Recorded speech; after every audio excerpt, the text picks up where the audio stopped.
Mesdames, Messieurs, bonjour. Alors effectivement, je vais vous épargner une analyse talmudique des 40 pages de ce nouvel accord qui d'ailleurs circule largement. Mais je vais essayer de dégager quelques lignes qui nous paraissent essentielles de ce qui change par rapport à cette politique conventionnelle qui a été mise en œuvre il y a plus de 20 ans. Souvenez-vous, le début de la politique conventionnelle, c'était 1994. Et c'est, je pense, on arrivait à une étape où il était nécessaire non pas de réactualiser, non pas d'adapter, non pas d'amender légèrement, mais bien, comme le dit Patrick Errard, de refonder totalement cette politique conventionnelle. Alors effectivement, ça a au total pris près d'un an, 3 mois de réflexion stratégique pour savoir quelles étaient nos attentes, 9 mois de négociation, c'est un chiffre magique, 9 mois, mais on a obtenu au bout de 9 mois cet accord qui, je pense, répond à 3 principes clés qui étaient partagés entre les pouvoirs publics et les industriels. Alors, quels sont ces principes? Tout d'abord, le principe de priorité conventionnelle. Je vais y revenir pour vous expliciter la façon dont le nouvel accord cadre organise cette priorité conventionnelle. Deuxièmement, un principe de prévisibilité et enfin un principe de lisibilité. Je pense que tout au long de ces 9 mois de négociation, nous étions toujours d'accord sur ces 3 principes comme étant des enjeux absolument partagés entre les deux parties. Alors le principe de priorité conventionnelle, eh bien il s'agit avant tout de mettre en place une gouvernance qui n'existait pas jusqu'à présent. Un accord cadre, c'est parfait, chacun peut l'interpréter à sa manière, parfois il peut y avoir des divergences, et pour éviter ce type d'aléas, les deux parties ont très rapidement, et je pense que c'était le début de nos discussions, décidé de mettre en œuvre un comité alors paritaire. Il va falloir que vous reteniez de nouveaux acronymes qui s'appellent le comité de pilotage de la politique conventionnelle, donc le CPPC. Ce CPPC donc sera composé donc à parts égales, on va dire, de membres du CEPS et de représentants du LEM et des industriels, et il se réunira au moins 2 fois par an. Alors, à des moments clés de cette vie conventionnelle, que sont le premier avis du comité d'alerte et la publication des comptes de la Commission des comptes de la Sécurité sociale. Mais on dit au moins à ces 2 occasions-là, et on ne se privera pas d'en demander de supplémentaires si l'actualité le nécessite. Et puis, au-delà de ce comité de pilotage, qui est vraiment là une avancée extrêmement importante, il va y avoir de nouveaux groupes de travail, j'en parlerai. Alors, vous connaissiez déjà le comité de suivi des génériques. Il va y avoir un autre comité avec, encore une fois, un acronyme un peu compliqué, qui est le groupe de suivi des dépenses de médicaments et des économies. Donc ça doit s'appeler le GDSME, je pense, voilà, si je ne me trompe pas, ainsi qu'un groupe de pilotage des médicaments biosimilaires. Vous voyez des choses nouvelles, importantes, qui vont permettre un partage d'informations continu entre les deux parties. Et là, on s'engage dans le deuxième principe, qui est le principe de prévisibilité. Alors, les industriels se sont engagés à fournir au comité, lors de ces échanges, mais de façon au moins annuelle, et collectivement et individuellement par laboratoire, la visibilité sur ces innovations dont vient de nous parler Philippe Barrois, ces innovations qui vont bousculer les thérapeutiques existantes, changer le pronostic de certaines maladies. Moi, j'étais très sensible à ce que Philippe vient en tant que cardiologue, d'annoncer sur l'insuffisance cardiaque, où il y avait peu ou pas de solutions thérapeutiques. Et voilà. Donc, les industriels fourniront tous les ans une visibilité à un horizon de 5 ans sur ces innovations qui arriveront au bénéfice des patients.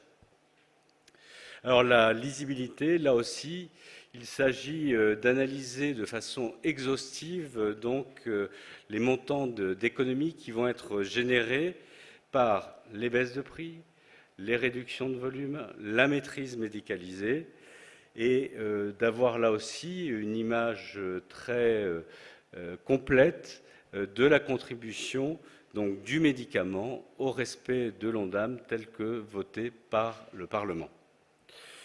Alors, par toutes les mesures que cet accord-cadre contient, je pense qu'on peut le qualifier d'un accord qui est à la fois moderne, parce qu'il correspond aux nouveaux enjeux, et équilibré.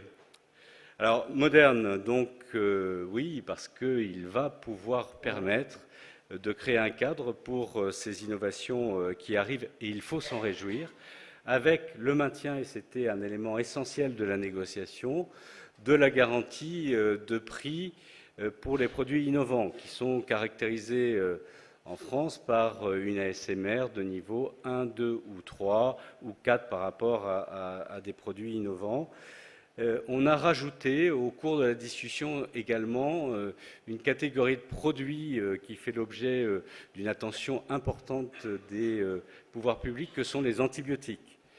Et vous savez que les antibiotiques ont du mal à avoir des ASMR, mais il est convenu dans cet accord-cadre que des antibiotiques qui obtiendraient une ASMR 4 pourraient rentrer dans cette approche et seraient éligibles à la garantie de prix.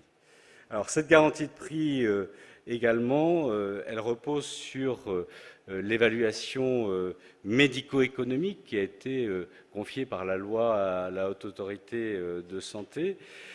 Vous aurez noté, pour ceux qui ont parcouru cet accord, que dans un premier temps, le CEPS va saisir officiellement l'HAS pour obtenir une clarification, une explicitation des attentes de la CESP pour pouvoir, en termes de méthodologie et de résultats attendus, faire en sorte que les industriels puissent amener les données attendues par la Commission d'évaluation économique et de santé publique de la Haute Autorité de Santé. Alors, autre élément nouveau, il y a un engagement de fournir des études d'impact budgétaire pour les produits dont le chiffre d'affaires prévisionnel en deuxième année atteindrait 50 millions d'euros. Alors c'est une bonne chose parce que ces études d'impact budgétaire permettent de mesurer les coûts d'un côté, mais aussi les économies générées potentiellement par ces innovations, et cela en s'inscrivant dans une durée de temps suffisante pour mesurer ces économies. Alors, en termes de modernisation, il y a également les contrats de performance. On sait que le CEPS était jusqu'à présent dans une attitude un peu réservée, considérant que les contrats de performance étaient plutôt à réserver à des exceptions. Aujourd'hui, il est clairement défini dans ce nouvel accord-cadre. Donc la méthodologie, le cadre de réalisation de ces études en vie réelle, mais aussi ce qu'on appelle les conditions de dénouement, c'est-à-dire que se passe-t-il quand, lors d'une réévaluation, par exemple, l'industriel amène ses résultats, comment est-ce qu'on les évalue? Si on n'est pas d'accord sur leurs interprétations, il y a des voies de recours qui ont été mises en œuvre, qui pourront être mises en œuvre grâce à ce nouvel accord-cadre. Nouveauté aussi, puisque on parle de modernité, c'est que ces contrats de performance pourront être appliqués à la fixation des prix des médicaments orphelins, qui se trouvaient souvent dans une situation difficile où il y avait une limite soit de nombre de patients, soit de chiffre d'affaires qui était fixé par le comité dans la convention, limite dont il était difficile pour l'industriel de sortir. Eh bien là, il y a une nouvelle voie qui s'ouvre, qui est la possibilité de conclure avec le comité économique des produits de santé un contrat de performance. Des éléments aussi qui ont été évoqués par Philippe Barrois, c'est l'émergence de nouvelles approches thérapeutiques combinant un médicament, un dispositif médical, un élément de diagnostic, un élément technologique, un élément de logiciel informatique.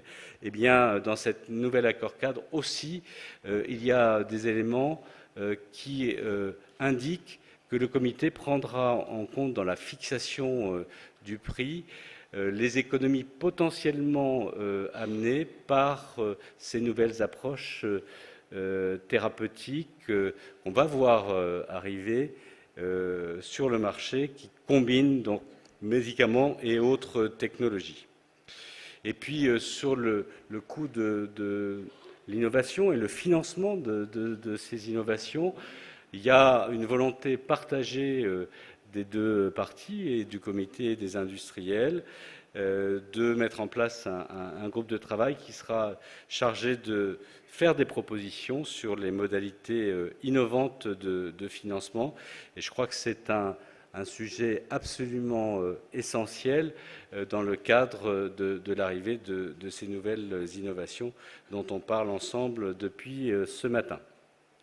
Alors, ce nouvel accord cadre, il est moderne, mais il est également équilibré. C'était essentiel dans la négociation, avec des éléments nouveaux, en particulier qui permettent à la fois de combiner les impératifs de maîtrise des comptes publics pour l'État, mais aussi de prendre en compte la nécessité d'élaborer un cadre attractif pour les investissements sur le territoire français.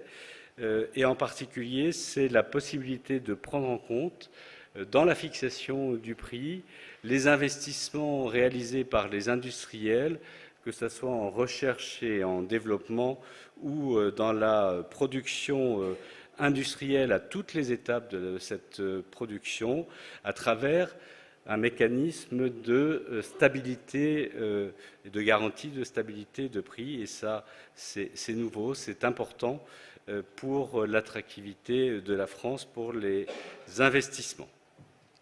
Et il y a un certain nombre d'autres dispositions qui précisent les règles de la régulation économique. Quelque chose de radicalement nouveau qui est un accès simplifié pour les produits sans ASMR. Vous savez que ces produits ASMR 5, ils peuvent embouteiller et prendre du temps dans l'évaluation alors de la commission de transparence, mais aussi du CEPS.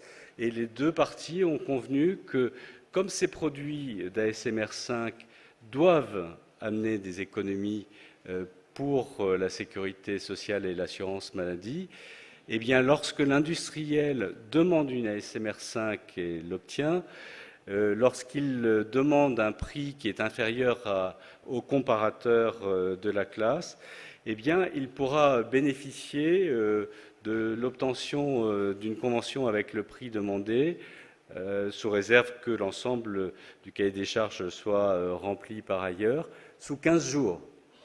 Donc on se rapproche d'une notion un peu de fast-track pour des produits pouvant générer des économies, et ça pourra libérer des ressources et du temps pour le comité pour l'évaluation d'autres produits.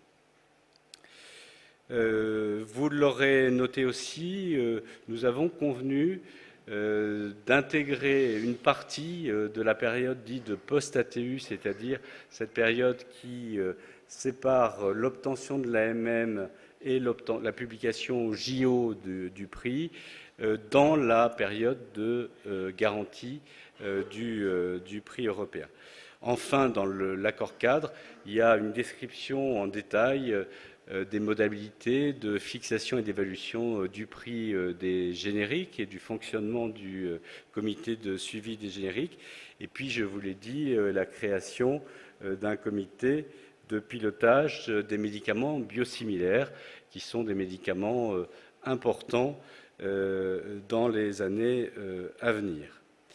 Alors, en conclusion de cette présentation rapide où on a voulu nous concentrer sur les nouvelles dispositions, je voudrais vous dire qu'il nous appartient maintenant de faire vivre à travers ce nouvel accord et cette nouvelle gouvernance la politique conventionnelle. Nous y prendrons une part très active, car nous sommes convaincus que le renforcement de la politique conventionnelle constitue pour les pouvoirs publics comme pour les industriels la réponse la plus adaptée aux défis posés par le retour de l'innovation thérapeutique, encore une fois, au bénéfice des patients.